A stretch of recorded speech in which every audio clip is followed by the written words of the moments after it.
All of your training, body weight, nutrition, and mindset questions answered live. Check it out.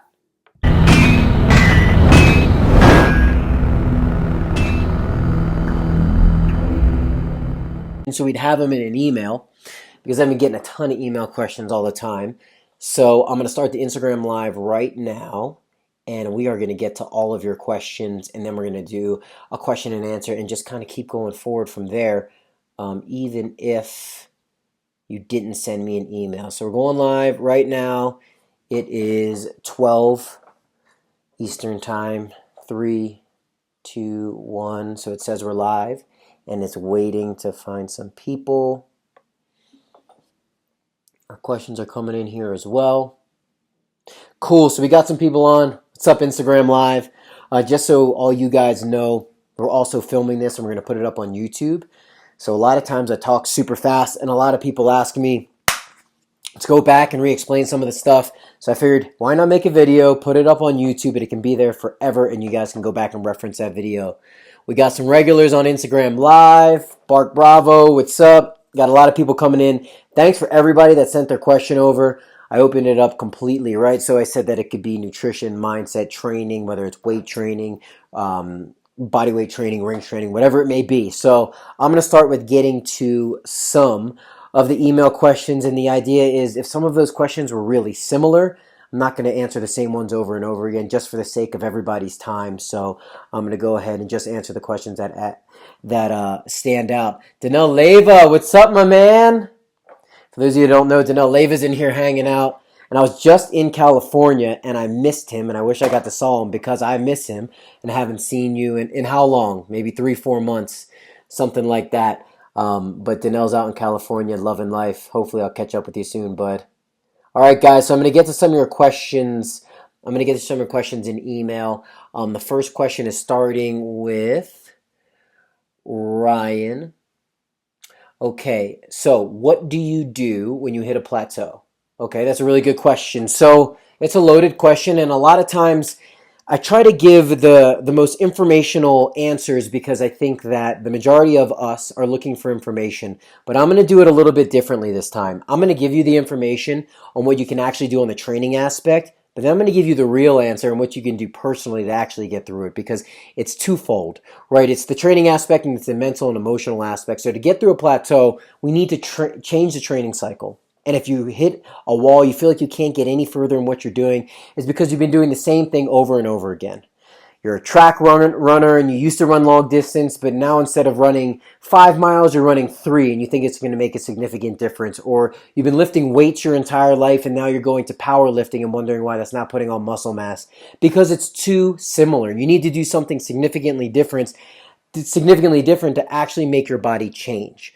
So whatever you're doing, whatever training style you're doing, look at it, write it down, go on Google and find the opposite. Take the most basic regimen, the most basic program in the opposite area of what you're used to doing and do that for 4 weeks. I guarantee you the 4 weeks that you spend on doing something opposite is going to give you more progress in your specific goal than you've ever had before. The second part of this, the mental and the emotional side of not being able to get through a wall that you've hit or not being able to progress is because you're not increasing intensity on a regular basis and you're not tracking intensity and you're not looking at effort level. Effort level diminishes no matter what you do, right? If you go into the gym with the mindset that you're going to train back for the day, back muscles, right? You're going to train with complete intensity. When you do the same thing over and over again, your body becomes efficient and the effort level decreases. The effort level decreases because your body is efficient and that's what we're made to do. So when you go into the gym with the same mindset, when you thought you were doing an effort level that was 9 out of 10, it's just not that anymore. It's really a 7 out of 10. You didn't check yourself to make sure you're getting through. Change your program, find something that's completely different, do it for 4 weeks, do it with the highest amount of intensity possible. When you walk back to your original goal, I guarantee you, you're going to be so much further ahead than you would have ever been if you would have kept the course. You're probably going to be 3-4 months ahead just in that 4-week span. So it's an awesome question. Like I said, all these things are twofold. It's the training aspect and it's the mental and emotional aspect. Really good question. I love it. Archie, how can an old guy, I'm turning 38 in a month, you're not old, How can an old guy who wants to get into gymnastics get into it with no experience at all? I don't want to break anything. Really good question, right? Because gymnastics is one of the most intense sports out there. But when I say intense, it's not just the competition level, it's the intensity of the requirement of what your body needs to do in order to do gymnastics. What I would do, if I were you, I would start with mobility. Mobility is the most important thing that's overlooked all the time. You need mobility in order to do gymnastics. So I would start with mobility. I'll go through some basic stretches, some basic movements and range of motion areas that are needed for gymnastics. And then I would slowly move in to a slow incremental training plan. Good question. The second part of that, the mental part of you moving into gymnastics for the first time at 38 years old, which is totally possible, is make sure you love it. And if it brings joy to you, it's absolutely worth it. I was just talking about this morning, but a lot of people don't see success in their life because they're doing things that they don't like. And even if you look at a gymnast, right, and you look at a gymnast that's had an event that he's liked his entire life, his entire career, he always ends up best at that event for the most part, or it's top 1, 2, or 3, because it was a passion of his. And even when he was young, he may have spent a little bit of extra time on that event because it was actually fun. And when you look at things that way, it's a lot easier to be successful. So if you love gymnastics, Archie, go for it. Do your gymnastics, be slow and incremental with the flexibility and range of motion, and go up from there. Really good question. All right, I'm going to get another question in here. Let's see. Let's get something that's a little bit different. Oh, this one looks pretty good. Okay, I like it because it's about nutrition. Cedar, what kind of diet do I need to be lean enough to be a gymnast? Good question, and you brought up some good points. So you do need to be lean to be a gymnast, right? Because it's the comparison or the ratio between our strength and our body weight. So we absolutely need to be lean if we want to be a gymnast. Now, we also need to fuel our exercise. We need to fuel our workout periods. And we have a workout period that's 4 hours long. You know how much fuel that takes? I mean, most people train for 1 hour to 2 hours a day on their sport, but gymnasts are sitting in the gym for 4 hours at a time. So we need to fuel, but we don't want to overfuel to gain body fat. So what I would do is look at your diet, write everything down that you eat, and then come up with a consistent workload.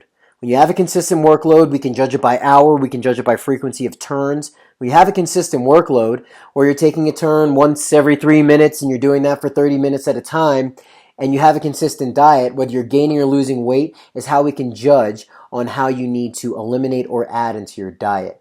Now, if you're not gaining or losing any weight and you have a consistent diet and a consistent workload, perfect. That's exactly where we need to be, and we need to come up with what we need to eliminate at that point to slowly decrease in body fat, gain that lean body to progress in the sport. Awesome question. Awesome question. I'm going to get to one of them. One of the questions in the comments here. So I see a ton of comments coming in, and I keep looking at them and trying to answer. What's up, Andrea? Let's see. You saw me at trials. I rock. Awesome. You rock. How do you work with weights for a cross? Awesome question. So there's a couple different ways, right? And I always look at it in distance. So you have an iron cross, and you have everything that an iron cross entails, right? It's completely body weight, it's skill oriented, and it's engaging certain muscle groups. And then you have the distance from actually doing an iron cross to the most distant possible thing, which is a compound weightlifting movement, right? So if you do an iron cross over and over again, that's going to strengthen the iron cross. One step back from that. Do an iron cross with assistance. That could be a spot. That could be with a belt or a bungee. One step back from that. Do a bent arm movement that replicates the pulling exercise of an iron cross, which could be a wide pull-up on the rings, in a false grip, a row on the ring, so on. Take one step back from that. Let's look at muscle groups, activating biceps, forearms, lats, and rear delts. All right, so we know that we need biceps, forearms, lats, and rear delts in order to do the iron cross, so we can do complementary exercises to strengthen that.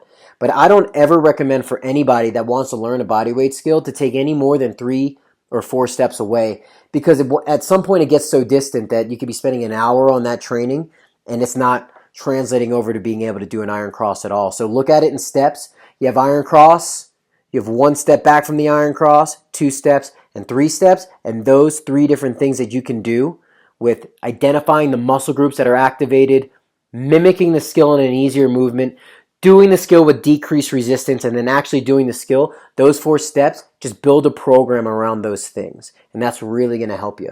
Prioritize the closest thing to the Iron Cross. Hopefully that makes sense.